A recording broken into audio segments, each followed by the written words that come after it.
Hey everyone, today we are going to be talking about all things champ pool. Now, the first thing that I want to talk about are the relevant factors that go into deciding your pool. The first factor is champion class, like Engager, Enchanter, Playmaker, Warden. The next factor is champion pool size, the overall number of champions in your pool. And then enjoyment, so how much you enjoy your champion, how important that is going to be. Mastery of your champion as well, how well you understand your champion's identity and how much experience and confidence you have on the champion. The meta, so whatever is strong at the current time in the game. And then difficulty, so how difficult is your champ to actually execute and how complex is their identity. And then the last factor we were going to discuss is personal experience. So what are you experiencing in your games? How do your games feel? Are they fast? Are they slow? What's really happening? What is going on around you? What do you think would make the most sense? I'm going to talk about champion pool for low and for high elo. And what makes the most sense to me is to make the split around platinum, as that is when I start to notice the differing importances of these factors. And so for the sake of this video, we are going to say low elo is iron to low plat, and then high elo is high plat through to challenger. Okay, let's start with low elo. So building your champion pool if you are in low elo, enjoyment is the most important factor here. And this is going to tie into your personality as well. You want to play into your strengths. You really want to enjoy your champion so that you are motivated to keep learning and improving on that champion, to explore their limits, to reach higher ceilings than you otherwise would. And you don't really have to be diverse whatsoever. Being diverse in your champion pool will add more variables and take away from your priority, which should be champion mastery and learning the game. The more champions you play, the more matchups you have to learn, the more complex and different identities you have to keep in mind. And at the end of the day, you want to keep those variables nice and neat and tidy and just learn the fundamentals of the game through the lens of one, maybe two champions that you really, really enjoy. I'm going to give this factor a 10 out of 10 in terms of importance. Now let's move on to mastery. This is going to be playing champions that you understand, that you have experience on, that you know the identity of. And this is going to be more likely for you to attain mastery if you enjoy the champion. So it kind of leads on a little bit from the previous factor. It is much, much more important to play one of your champs that you are comfortable on, that you have mastery on, in a bit of an awkward game than to play a quote-unquote good champ on paper that you have minimal experience on. Let's say, for example, your ADC picks Lucian and you don't really play Nami, but you know the pros always play Nami with Lucian, so then you pick Nami and then it just doesn't really work out. Don't worry about that. Play champs you enjoy, play champs you have high mastery on, play your Nautilus with that Lucian, play your Soraka with that Lucian, whatever, versus an inexperienced Nami. I'm going to give this factor a 9 out of 10 in importance. Moving on to champion pool size, and this should be very small for low elo.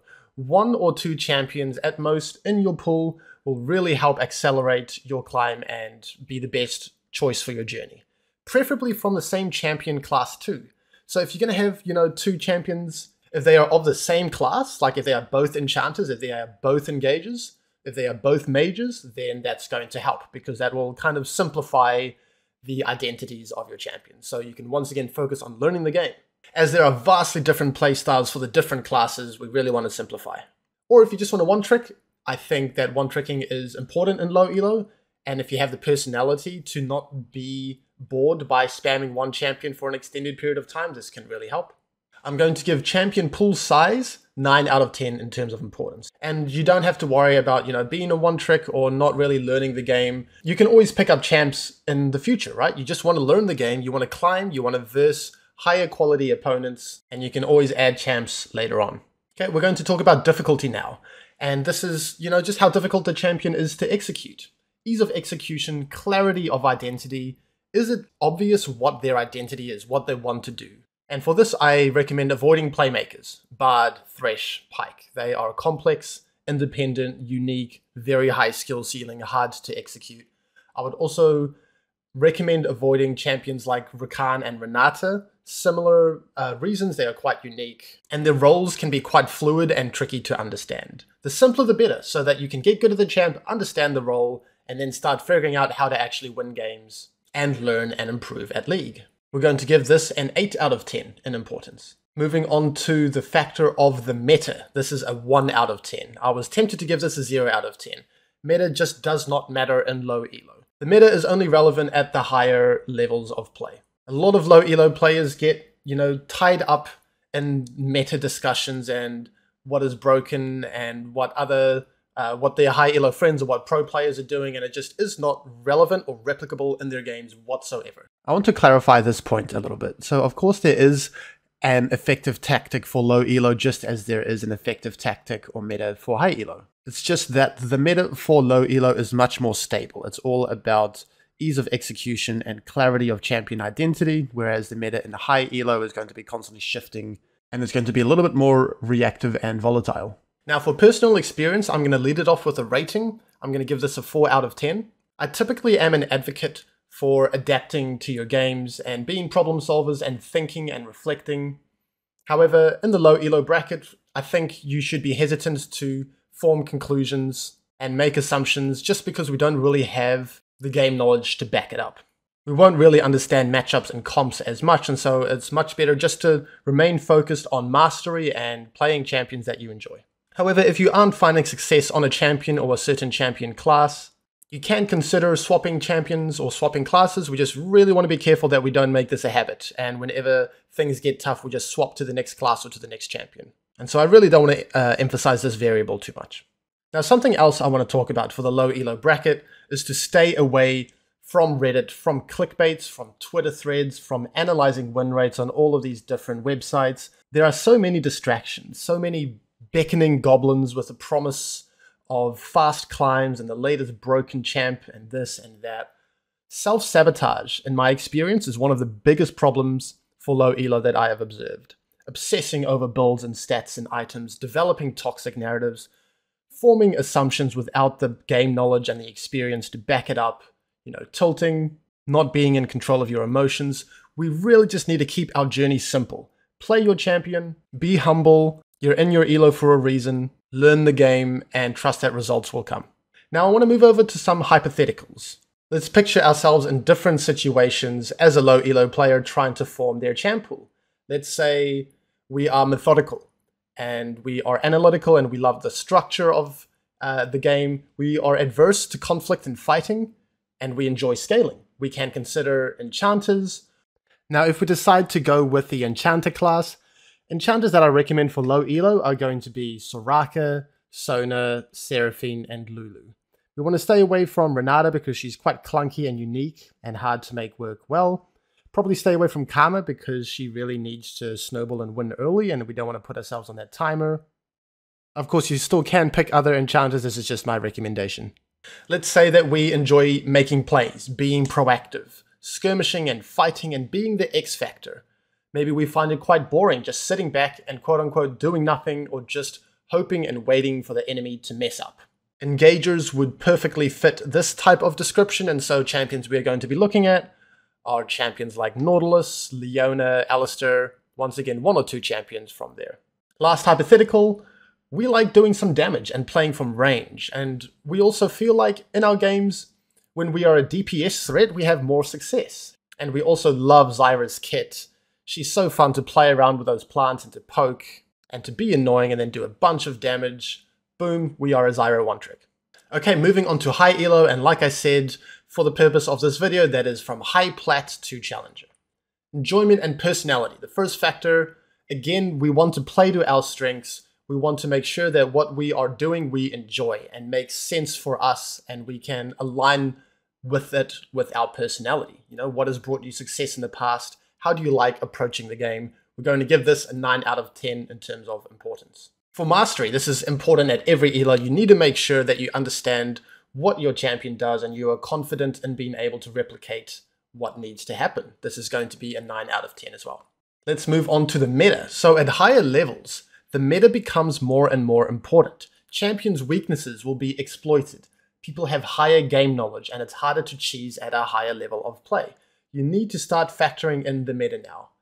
Practically what this is going to look like is typically staying away from mages, typically staying away from blind picking wardens, paying a little bit more attention to the draft, and which champions seem the strongest at the current moment. 7 out of 10 for the meta.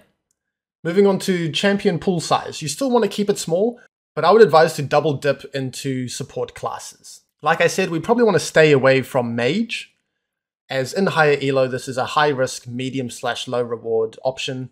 But some drafts are just going to be really hard to execute on a certain champion class. Sometimes you really just need to provide some engage for your team if they have a bunch of damage, a bunch of squishies with no CC, for example.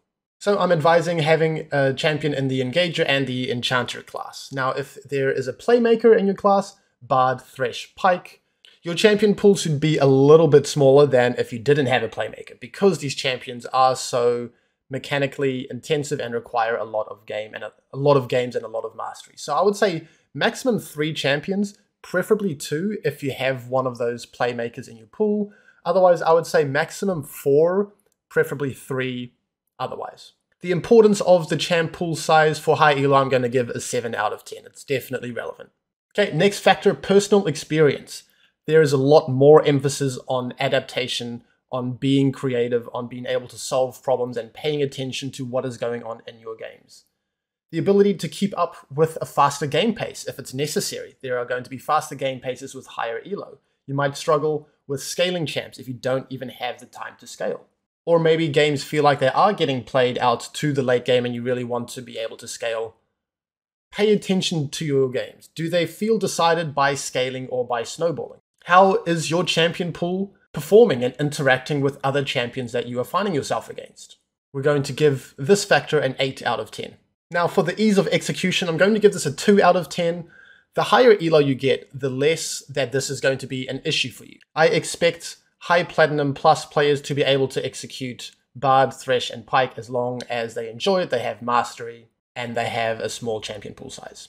The last topic I want to talk about for high elo is competitive games, whether that's, just with friends or in an amateur league or even professional leagues. This is a balance that you're going to have to make yourself between your solo queue journey and your competitive endeavors. If you want to invest as much as possible into your competitive team, maybe you can use solo queue as an arena to train up your champion pool and add new champs to that pool and use your scrims and your stage games for optimal practice and performance. Or maybe you're going to prioritize your individual journey so you can be the best player possible and bring that into your competitive team. The last thing I want to say on this topic, besides it's going to be a balance and it's going to be different for each individual, is that it is a bit of a myth that being in a competitive environment, you need to have a champion ocean. I do want to say that the only consistent factor that is going to be in every single one of your games is yourself, your gameplay, your mentality. Okay, let's jump into some hypotheticals for high elo now. Let's say that my games feel really fast-paced and I'm just not finding success on Janna and Lulu. I played these 2 champions to climb, from gold to high plat, low diamond, and it's just not really working out anymore. I enjoy the champions, but I want to climb and I'm not really having fun not climbing. So what we can do is learn an engager to round out the pool a little bit more and be able to perform in faster paced games. Maybe we can add a Nautilus, or we can play Karma or Renata for still sticking to that Enchanter class that we love, but to be able to keep up with those faster paced games. Or the last option is we can just continue to play Janna and Lulu as we love those champions, and we just have to acknowledge that the rate of climbing will probably be affected. Next hypothetical, I love being independent and non-committal and having high agency and being able to make plays and carry. This will be a pretty straightforward one. Bard, Thresh, and Pike, probably 1, max 2 out of these depending on which kit calls out to you the most. Last hypothetical, I love playing engagers, but I find myself in tough matchups quite often. So here we can kind of round out our pool just in the engager class if necessary. What's giving you trouble? Can you add another engager to round it out a bit more? Let's say you struggle versus mobility. We can go Nautilus for that point and click. We can go Leona to follow mobility. We can go Amumu for 2 Qs. Let's say you're struggling versus a lot of peel. We can add Rakan to be able to disengage afterwards. We can even think about our ban here. Maybe we are a Rel player and Thresh is the flavor of the month and quite effectively shuts down Rel in the laning phase, so maybe we can ban Thresh. Now in terms of adding champions to your pool, I recommend to add them on Smurfs or in Norms or in Flex Queue with friends, where you can just limit test freely without worrying about losing elo. This is something that I've done for the whole time that I've played League, and I've found really high success on adding champions. constantly limit testing on my Smurf. The last topic I want to touch on is a bit of a contentious one, so it's about cycling your champion pool. And I'm worried to talk about this one too much because I don't want this to be the first option that you guys look for when the going gets tough, to just abandon ship and jump onto the next champion or the next champion class. But sometimes it's going to be necessary. Maybe you find yourself really bored of your champion pool or the champs you play. Maybe you emphasized the meta too much and not enough of enjoyment. Just make sure that you're appropriately reflecting on that decision and it's not coming from a place of impulsivity. We can also consider adjusting the champion pool if there are just a lack of results from the feel of the game. You feel like you're not really performing, contributing to wins as much. And I want to emphasize that it comes from the feel of your performance, not just Nexus explosions. If you've lost the last 3 or 4 games, that doesn't mean that your champion is the issue. Again, be careful and reflect on this one. Confidence, and this is a big one that I have struggled with. Sometimes when I have been learning or re-adding champions like Pyke or Thresh to my pool, and I have a couple bad games and my confidence just gets hit on them. It is what it is. We are human at the end of the day. We can embrace that and we can play them again once we don't feel that lack of confidence from a couple of shaky performances. Shift in meta and patch notes. Now, of course, this is going to be mostly applicable to high elo because I said the meta isn't that important in low elo, but the meta is always going to be changing and shifting. And so paying attention to these changes and being ready to adapt to new metas can be quite important in cycling your pool. I will say that cycling your champion pool is absolutely not necessary. You can be a 1 or a 2 trick and climb at every elo, even to challenger. I want to briefly talk about what I'm doing, so it's not just, words on a screen.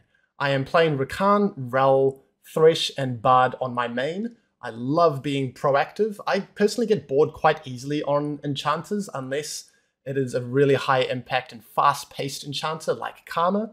My pace of game is fast, the meta is fast and decisive, and so this is what I enjoy and this is what brings success in my games. On my Smurf, I've been playing Tahm and Karma, and I've been having quite a lot of success on them, so what I might do is even bring Karma to my main champion pool and maybe swap out one of the others. Thanks for watching, guys. I hope that you found this useful. This is an important factor to optimize your champion pool, but it's also very important to not overemphasize and expect this to fix all of your problems and to help you climb. You should constantly be working on your gameplay and your mentality no matter what. Thanks for watching. Please consider liking and subscribing if you enjoyed. Big thank you to all of my Patreons over here. I really couldn't do this without you. The links for coaching, for Patreon, for my School of Support Discord server, for socials, they're all going to be linked in the description below. Any and all support is greatly appreciated.